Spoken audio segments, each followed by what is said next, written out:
Auto வா.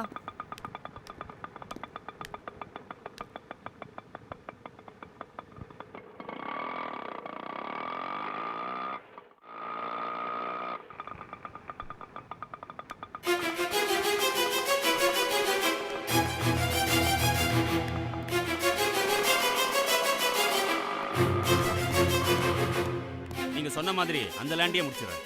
Okay.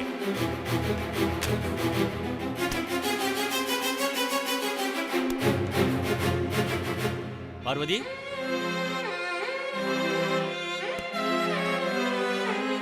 பாரு. டேய், என்ன ஆச்சு? டேய், நீ வாய் திறந்து பேசினாலே ஒன்றும் புரியாது. ஜாட வேற காட்டுறியா? என்ன நடந்தது சொல்லு. வினோத், நீ ரூமுக்கு போய் கை கால் அலம்பி ட்ரெஸ் மாத்தி ஹோம்வொர்க் பண்ணு போ. போடா, சொல்லிட்டு இருக்கேன்ல, போ.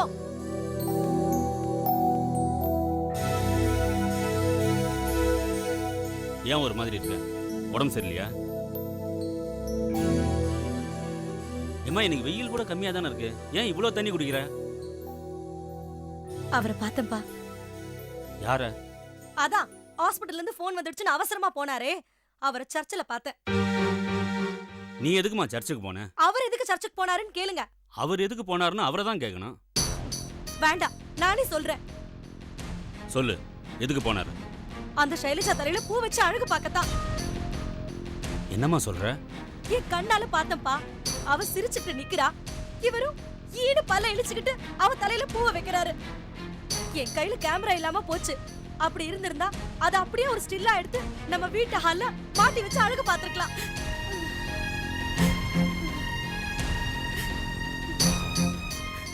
அழாதம்மா, இது சாதாரண விஷயம் இல்லை. இருந்தாலும் அந்த பூவை ஏன் சர்ச்சு வாசலுக்கு போய் வைக்கணும்? ஒருவேளை அவங்க மதத்துல இது பிரார்த்தனையா இருக்குமோ? பெரிய பிரார்த்தனை. ஏன்பா, நான் தெரியாம தான் கேக்குறேன். நானே ஏதாவது ஒரு கோயில் வாசல்ல ஒரு பிரார்த்தனைக்காக வேற ஒருத்தர் கையில பூ வச்சுக்கட்டுமா? பார்வதி, ஏன்பா, ஏன் பதட்டப்படுறீங்க? உங்க மாப்பிள்ளை செய்யறத நியாயப்படுத்துற மாதிரி நான் செய்யறதையும் நியாயப்படுத்த வேண்டியதானே? முடியல, முடியாது. ஏன்னா நான் செஞ்ச குற்றம் கலாச்சார குற்றம் இல்ல. ஒத்துக்கிறம்மா. அதனால என்ன செய்ய போற? மறுபடியும் அவர் கூட சண்டை போட போறியா? இல்லப்பா, இது விஷயமா நான் அவர்கிட்ட சண்டை போட போறது இல்ல. எதுவுமே தெரியாத மாதிரி தான் இருக்க போறேன். இது ஊசி போட்டு குணப்படுத்துற ஜுரம் இல்லப்பா, கத்தி வச்சு கீறி எடுக்க வேண்டிய ரணம். ரொம்ப ஜாக்கிரதையா தான் டீல் பண்ணணும். அதுக்கு நான் என்ன செய்யணும்? முதல்ல அந்த ஷைலஜாக்கு கொடுக்க வேண்டிய 10 லட்சம் ரூபாய் பணத்தை ரெடி பண்ணுங்கப்பா. ஒட்டு மொத்தமா அவளை இவர்கிட்ட இருந்து பிரிக்கணும்.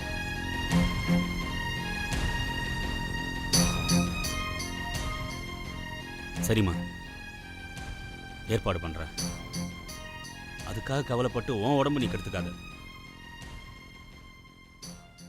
நான் நிறைய தண்ணி குடிச்சா என் கஷ்டத்தை போக்கிக்கிறேன்ப்பா. எனக்கு ஒன்றும் ஆகாது.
சின்னமடி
கேசட்டை யார் எடுத்திருப்பா?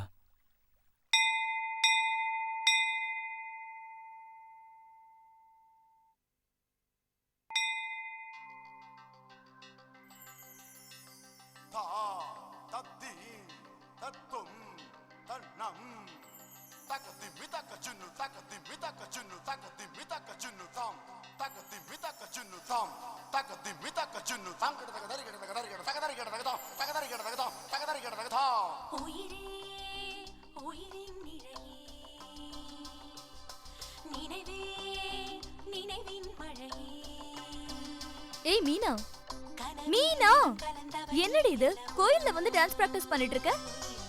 வீட்ல பாட்டியும் அப்பாவும் இருக்காங்க, அவங்களுக்கு டிஸ்டர்பன்ஸா இருக்குமேன்னு தான் இங்க வந்தேன்.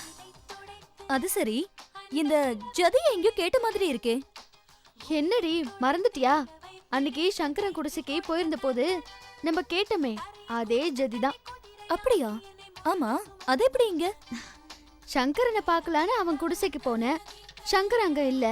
மறுபடியும் இந்த ஜதியை கேட்கணும் போல இருந்துச்சு. அப்படியே ஆடி பார்க்கலான்னு தோணுச்சு, அதான் எடுத்துட்டு வந்துட்டேன். சங்கரன் கிட்ட கேட்காமலே வா. கேட்காம எடுத்துட்டு வந்தது தப்புதான். ஆனா நான் ஒருவேளை கேட்டு அவன் தரமாட்டேன்னு சொல்லிட்டா அதை விட பெரிய தப்பாயிடுமே. அதான் ஆசை தீர பிராக்டிஸ் பண்ணிட்டு திருப்பி கொடுக்கறப்போ சாரி சொல்லிடலான்னு முடிவு பண்ணிட்டேன். பெரிய ஆளுமணி, எனக்கு இல்லாத தைரியம் கூட உனக்கு இருக்கு. ஏய், எங்கடி போற? சாமி கும்பிட தானே வந்த, போய் கும்பிட்டு வந்துடுறேன்.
சங்கரன், நான் மஞ்சு வந்திருக்கேன். சங்கரன். அம்மா, நீங்களா? ஆமா. நான் என்ன அம்மாவா? உங்களை விட வயசானவளா? எனக்கு எதுக்கு மரியாதை? உட்காருங்க. பரவாயில்லம்மா, என்ன விஷயம் சொல்லுங்க. பிரசாதம் எடுத்துக்கங்க. பிரசாதம்மா? எதுக்கு? எல்லாரும் மன நிம்மதிக்காக தான். மன நிம்மதியா? எனக்கு அதுக்கு ரொம்ப தூரமா.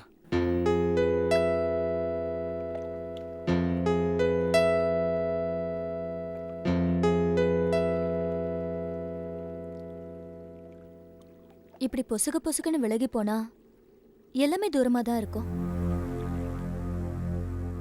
நான் உன்னை கேட்பேன், தப்பா நினைச்சுக்க மாட்டீங்களே? சொல்லுங்கம்மா. இப்ப கொஞ்ச நேரத்துக்கு முன்னாடி நீங்க அந்த கேசட்ல இருக்கிற ஜதையையும் அந்த ஜதைக்கு ஆடின பொண்ணையும் தானே நினைச்சிட்டு இருந்தீங்க. அந்த ஜதைக்கு ஆடின பொண்ணு உங்க வைஃபா இல்ல உங்க காதலியா? அம்மா, அந்த கேசட் இப்போ உங்கள்கிட்ட தான் இருக்கா? அதை கொடுத்துருங்கம்மா, அந்த கேசட்டை கொடுத்துருங்கம்மா. நான் கேட்ட கேள்விக்கு பதில் இல்ல, உங்க கேள்விக்கு மட்டும் நான் பதில் சொல்லுமா? அவ என் மனைவியும் இல்லை, என் காதலியும் இல்லை.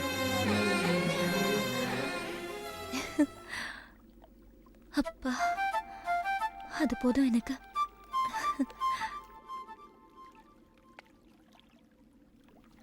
அந்த கேசட் எங்கன்னு சொல்லுங்கம்மா. அது இல்லாம நான் பைத்தியம் பிடிச்ச மாதிரி இருக்கேன். அந்த கேசட் எங்கன்னு எனக்கு தெரியாது, ஆனா அது உங்களுக்கு கிடைக்க என்ன வழின்னு எனக்கு தெரியும். என்ன வழின்னு சீக்கிரம் சொல்லுங்கம்மா. அவசரப்பட்டா எப்படி? நான் கூட உங்களை பார்த்த அன்னைக்கே ஒரு பொருளை தொலைச்சிட்டேன். அது எங்க இருக்கு, யார்கிட்ட இருக்குன்னு தெரியாம தவிச்சுட்டு இருக்க. என்ன பொருள்னு நீங்க கேட்டா கூட என்னால எடுத்து காட்ட முடியாத இடத்துல அது இருக்கு. அவ்வளோ ஏன் என்னாலே தொட்டு பார்க்க முடியாத பொருள், அவ்வளவு பத்திரமா இருந்த அந்த பொருள் உங்களை பார்த்த அன்னைக்கு டக்குன்னு காணாம போயிடுச்சு. என்ன பொருள்னு கேளேண்டா, என் இதயோன காதலோட சொல்லுவேன். காணாம போன பொருளை கண்டுபிடிக்க என்ன வழின்னு கோயிலுக்கு போய் சாமி முன்னாடி கண்ணை மூடிட்டு நின்னேன். டக்குன்னு உங்க நினைப்பு வந்துச்சு. அதான் பிரசாதத்தை வாங்கிக்கிட்டு உங்களை பார்க்க ஓடி வந்தேன். ஃபர்ஸ்ட் என் கேசட் எங்கன்னு சொல்லுங்கம்மா. எவ்வளவு முக்கியமான விஷயத்த, அதுவும் நம்ம வாழ்க்கைக்கு முக்கியமான விஷயத்த சொல்லிட்டு இருக்க. நீங்க என்னடானா எப்ப பார்த்தாலும் கேசட் கேசட்னு சொல்லிட்டு இருக்கீங்க. எனக்கு அந்த கேசட் தாம்மா முக்கியம். எங்க இருக்குன்னு சீக்கிரம் சொல்லுங்கம்மா. அப்படின்னா நான் வேண்டிக்கிட்ட அதே சாமி கிட்ட போய் கண்ணை மூடிட்டு நில்லுங்க. கேசட் தானா கிடைக்கும். என்னம்மா சொல்றீங்க? அதுவும் இப்பவே போனதான் கிடைக்கும். நிஜமாவா சொல்றீங்க? ம்.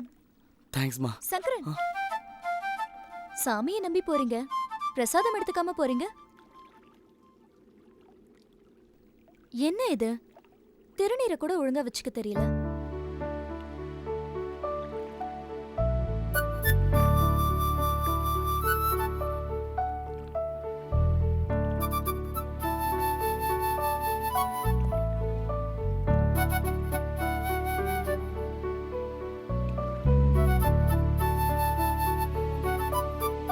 வரமா.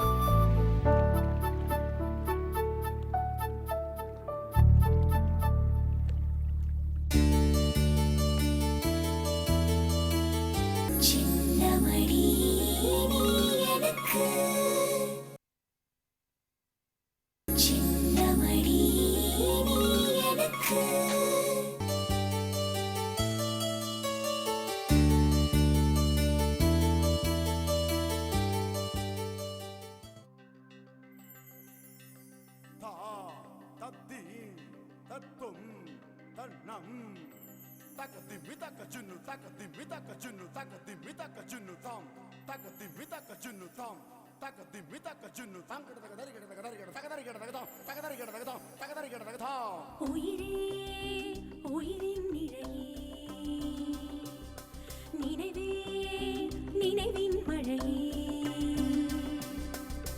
கனவில் நிறம் கலந்தவன் நீ அல்லவோ, உறவுகளில் மூத்தவன் நீ அல்லவோ, முகிலை துடைத்து அந்த நிலவை பிடித்து, முகிலை துடைத்து நிலவை பிடித்து கையில் கொடுத்த கர்ணன், தரையில் குனிந்து தன்னை குதிரையாக்கி என்னை முதுகில் சுமந்த மன்னன், ஒளியென பிறந்தவன் நிழலென தொடர்பவன், ஒளியென பிறந்தவன் நிழலென தொடர்பவன் நீ. உயிரே உயிரின் நிழலே, நினைவே நினைவின் மழையே.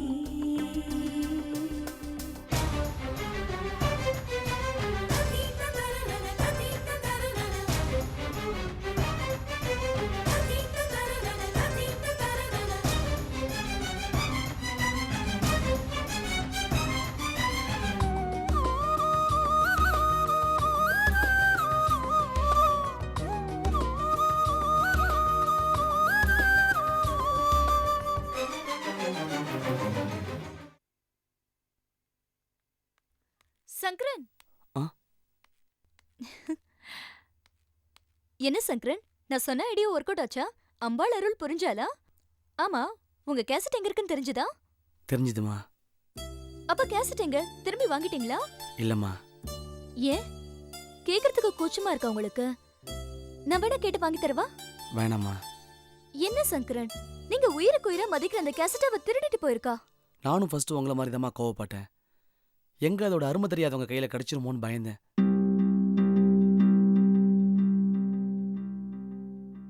ஆனா அவங்க அந்த ஜதிக்கு பதம் பிடிச்சி ஆடுறத பார்த்ததும் எனக்கு வந்த கோவமே போயிடுச்சுங்கம்மா. அப்படின்னா அந்த கேசட் அது சேர வேண்டிய இடத்துல தான் சேர்ந்துருக்கு. அது மீனா மட்டும் தான் இருக்கணும்.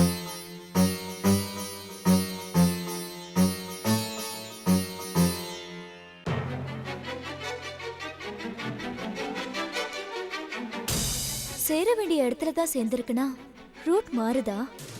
இருக்காதே. மீனாவுக்கு அவன் மாமா மேலதான் உசுரு. ஒருவேளை அது தெரியாம நம்மால ரூட் மாறிட்டா கூடாது. இப்பவே குறுக்க பூந்து நான் தாண்டா உன் ஆளுன்னு புரிய வைக்கணும். அதான் நமக்கு நல்லது.